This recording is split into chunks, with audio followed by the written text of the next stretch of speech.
बिहार सरकार आज यहाँ पर सम्राट विस्तार है। सम्राट सरकार में आज 32 नए मंत्री शपथ लेंगे और थोड़ी देर में प्रधानमंत्री नरेंद्र मोदी पटना पहुंचने वाले हैं। पीएम एयरपोर्ट से रोड शो करते हुए गांधी मैदान जाएंगे, जहां शपथ ग्रहण समारोह होगा।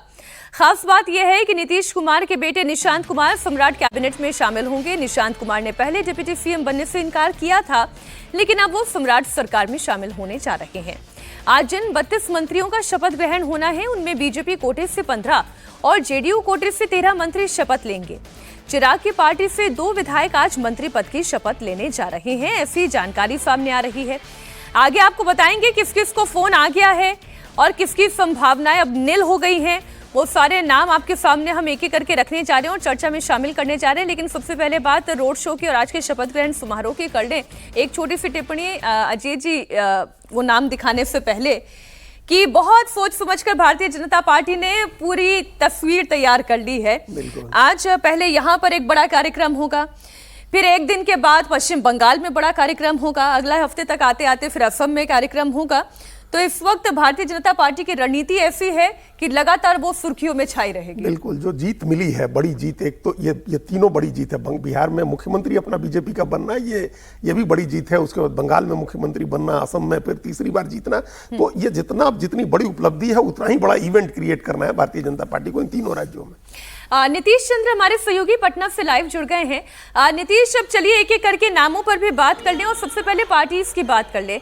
किस पार्टी को कितनी तवज्जो, कितनी तरजीह दी जाने वाली है इस कैबिनेट में?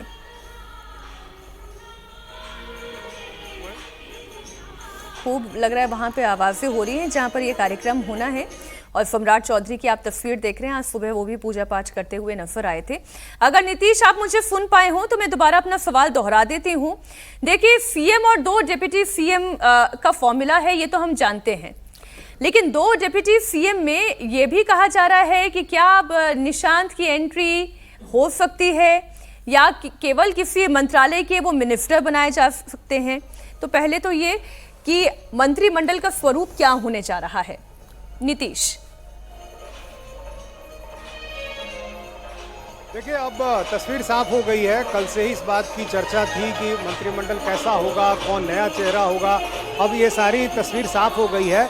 बीजेपी ने अपना कोटा कहें फुल कर लिया है, क्योंकि 15 मंत्री आज बीजेपी से बन रहे हैं और मुख्यमंत्री सम्राट चौधरी बीजेपी की हैं। 16 सीटें जो है बराबर बांटी गई हैं बीजेपी और जेडीयू में। तो बीजेपी का कोटा पूरा हो गया है। आज 15 मंत्री बन रहे हैं, 13 मंत्री जेडीयू से बन रहे हैं और 2 डिप्टी सीएम पहले ही शपथ ले चुके हैं। तो इस तरह से 15 संख्या हो गई जेडीयू की, यानी एक सीट यदि जो बच गई वो सिर्फ अब जेडीयू की बच गई है। इसके अलावा घटक दलों में एलजेपीआर के पास 2, हम और आरएलएम के पास 1-1 सीटें हैं। जहां तक निशांत की बात है, निशांत मंत्री बन रहे हैं और जाहिर है उन्हें जो मंत्रालय मिल रहा है उसको लेकर अब चर्चा हो रही है। हमारे पास सूत्रों के हवाले से खबर है कि उन्हें स्वास्थ्य मंत्रालय दिया जा सकता है, ग्रामीण विकास जैसा अहम मंत्रालय दिया जा सकता है। डिप्टी सीएम जाहिर है अभी विजेंद्र यादव हैं और विजय चौधरी हैं, तुरंत इसमें कोई फेरबदल नहीं होगा।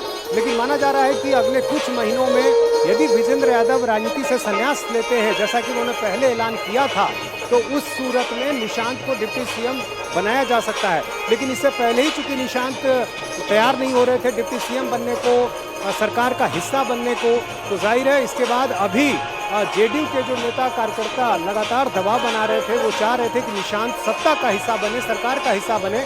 तो उनकी ये मांग पूरी हो गई है। फिलहाल निशांत बतौर मंत्री नजर आएंगे, लेकिन संभव है कि वो बाद में डिप्टी सीएम बन सकते हैं। इस पर हम और आगे चर्चा करेंगे, लेकिन ये जो रिपीट होने वाले मिनिस्टर्स हैं, वो जो नाम है नीतीश, इनमें वो कौन कौन से नाम हैं जो फिर से रिपीट किए जा रहे हैं?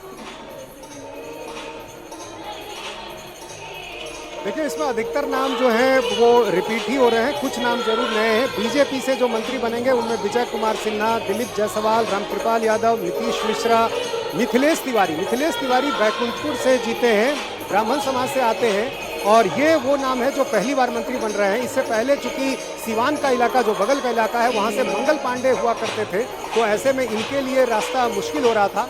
इस बार मंगल पांडे चूंकि मंत्रिमंडल में नहीं है, तो ये वजह है कि मिथिलेश तिवारी को जगह मिल गई है। केदार गुप्ता पहले भी मंत्री रह चुके हैं, रमा निषाद भी पिछली सरकार में मंत्री थी, प्रमोद चंद्रवंशी एमएलसी हैं, इसके अलावा लखेंद्र पासवान भी रह चुके हैं, संजय टाइगर भी मंत्री रह चुके हैं, इंजीनियर कुमार शैलेंद्र ये पहली बार मंत्री बन रहे हैं, रामचंद्र प्रसाद ये भी पहली बार मंत्री बन रहे हैं। और नंद किशोर राम के बारे में एक इंटरेस्टिंग जानकारी दे दूं, ये जनक राम के पीए रह चुके हैं। जनक राम की चर्चा हो रही थी कि मंत्री बनेंगे, उनके नामों पर भी कयास चल रहा था, लेकिन उनकी जगह उनका पीए रह चुका व्यक्ति, उनको राजनीति में लाया हुआ व्यक्ति वो है जनक राम। और नंद किशोर राम अब जो है वो रामनगर की सीट से जीते हैं और वो भी पहली बार जीते और मंत्री बनने जा रहे हैं। जी नीतीश, आप रहे हमारे साथ। तो